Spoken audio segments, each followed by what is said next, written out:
Hello and welcome back to the Dynasty Vipers Vipercast What If series, where we took a look at the NFL history and how things could have been different if certain events maybe had a different alternative ending here. Maybe the NFL multiverse coming into effect. Now, the year was 2007. LaDainian Tomlinson was the Associated Press's MVP and the Offensive Player of the Year. Vince Young, he was the Offensive Rookie of the Year, and the Indianapolis Colts were Super Bowl champions. In that 2007 season, Drew Brees was the league leading passer there. LaDainian Tomlinson, he led the league in rushing, and Chad Johnson was the receiving champion. However, the then Oakland Raiders, they were on the clock with the first overall pick in the 2007 draft after going 2-14 during the 2006-2007 season, a season in which they scored a league-low 168 points while surrendering 332. That was a points differential of 164. Not a good season for Art Shell. Then again, the combination of Aaron Brooks and Andrew Walter doesn't exactly set up a team for success. This was a Raiders team that featured Randy Moss, who was targeted on 96 occasions, but hauled in just 42 passes for 553 yards and 3 scores. In fact, Moss wasn't even the top target on this Raiders team. Believe it or not, that distinction actually belonged to Ronald Curry, who caught 62 passes for 727 yards. The combination of Brooks and Walter combined for just 2,782 yards and 6 touchdowns. They threw 21 interceptions. The run game, it wasn't much help either, as Justin Vargas there led the team with 659 yards, while Lamont Jordan was right behind him with 434. Now, luckily for the Raiders, the 2007 draft had some top-end talent there. This was a draft that featured the likes of JeMarcus Russell, Calvin Johnson, Joe Thomas, Adrian Peterson, Darrelle Revis, Jamal Anderson, Patrick Willis, Marshawn Lynch, who happened to just be from the Oakland area, Joe Staley. These players were all selected in the first round. It was pretty hard to screw up your pick in the first round. But the Raiders, they're going to Raiders. Clearly, when we're looking at this Raiders team, they had needs throughout their roster. It was really hard to mess this pick up.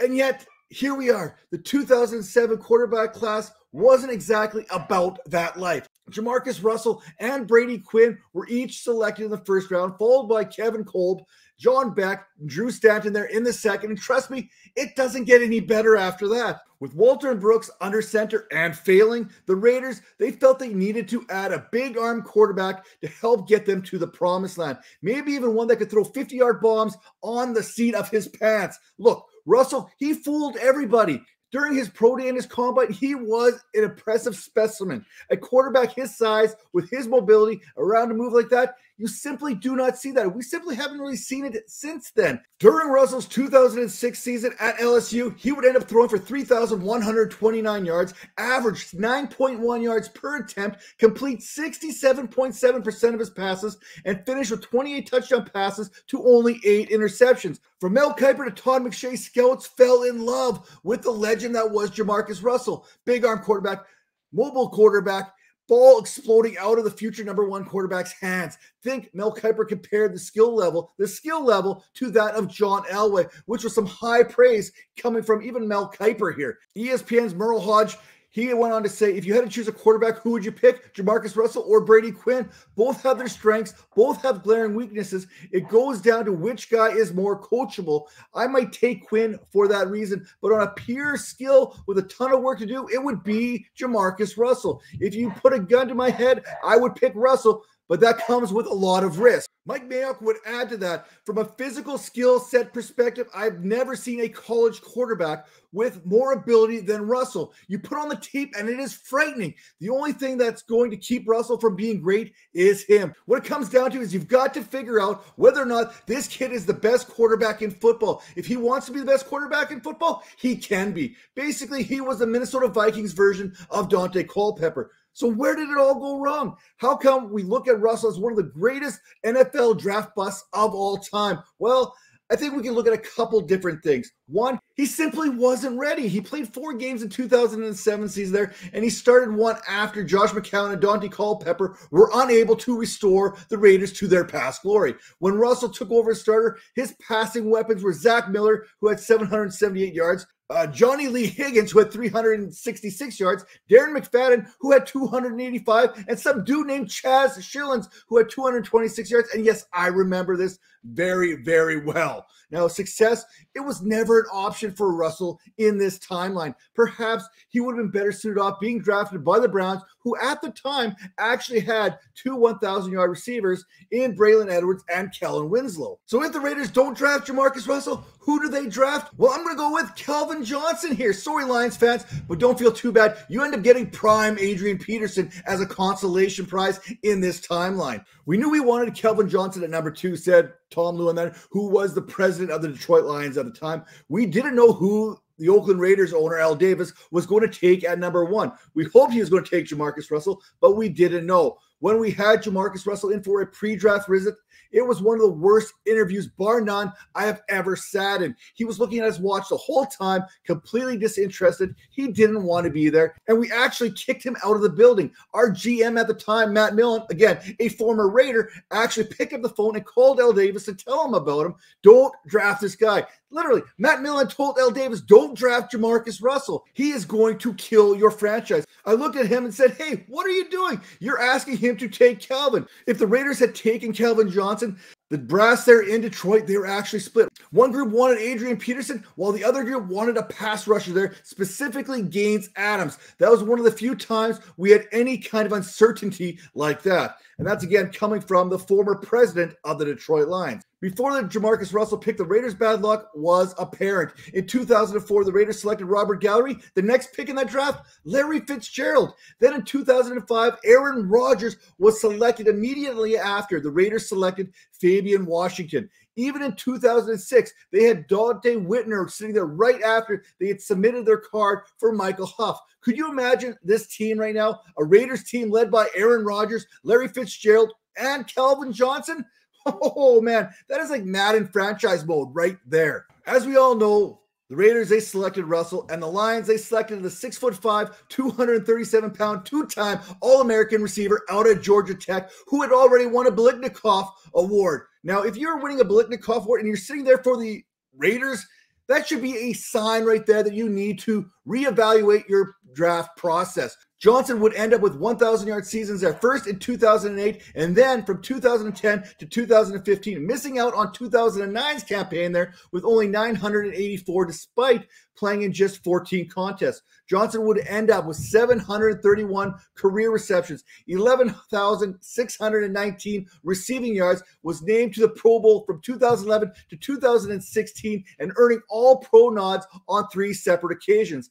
In just Johnson's second season, he would haul in 78 passes for 1,331 yards and 12 touchdowns. With that production coming despite the quarterback play that was under center in Detroit, we're talking about Dan Orlovsky here, Dante Culpepper, and John Kitna. Now, what if the Raiders drafted Calvin Johnson and paired him opposite of Randy Moss in that 2007 season? Now, the 2007 version of Randy Moss, he took his ball and he went to New England where he caught, 98 passes from Tom Brady for 1,493 yards and 23 touchdowns. You know what?